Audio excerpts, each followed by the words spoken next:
Teachers in Zimbabwe are currently on a nationwide strike after last-minute negotiations with the government failed.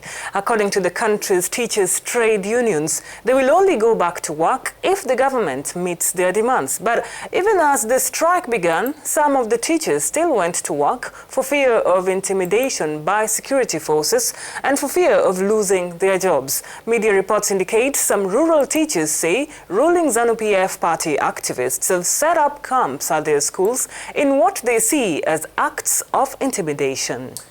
I would add that last week, the price of bread had increased by more than 60%. This protest against the rise in the cost of living takes place in an already tense social context in the country. Last month, demonstrations against the rise in fuel prices had led to brutal repression of the security forces, killing 12 people.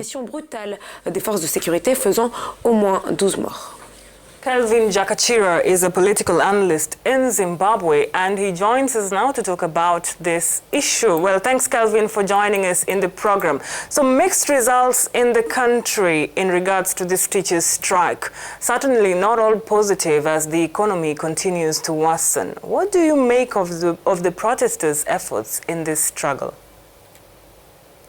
You see, the situation in Zimbabwe is a bit fluid in that everything is now happening under the lenses of politics. You realize that we have a very polarized society where people have competing political preferences and very low levels of tolerance. So all what's playing out it's real politics. Teachers unions that are deemed to be supporting the opposition, teachers union that is deemed to be supporting the ruling party in government. You see, so everything is really being shrouded in politics. So this is what complicates even the negotiations, because everything is being seen under political lenses instead of being looked at as a genuine concern that teachers have. Because indeed, teachers have concerns that the government must consider. But obviously, with our political situation, everything would then be complicated because it's now very political.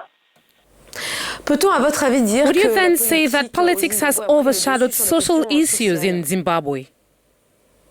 You see, the problem with Zimbabwe's politics is that everything is now being associated with politics, even social life, even the kind of music that you dance to.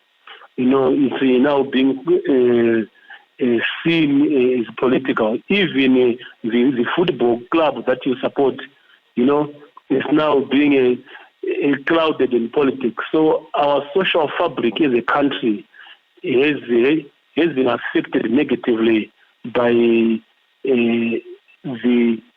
political environment in Zimbabwe, which is deeply polarized. So there is need for genuine national healing, so that people are not too political in their everyday life. There are people that now shun their relatives because they support this political party and they support this political party. That is not the best for a country. A country cannot move on under those circumstances. Thank you very much, Kelvin, for giving us your insights on this teachers' strike in Zimbabwe. Political analyst Kelvin Jakachira there, speaking to us from Zimbabwe's capital, Harare. You're still watching The Morning Call right here on Africanews. For more of these and other stories, head to our website, www.africanews.com. Still to come, returnees in the Central African Republic are engaging in business opportunities despite the crisis the country is undergoing. Stick around to find out more on that. And Jose Mourinho has escaped a jail term. The former Manchester United boss was given a 1-year suspended prison term and a €2 million fine. More on this coming up shortly after the break.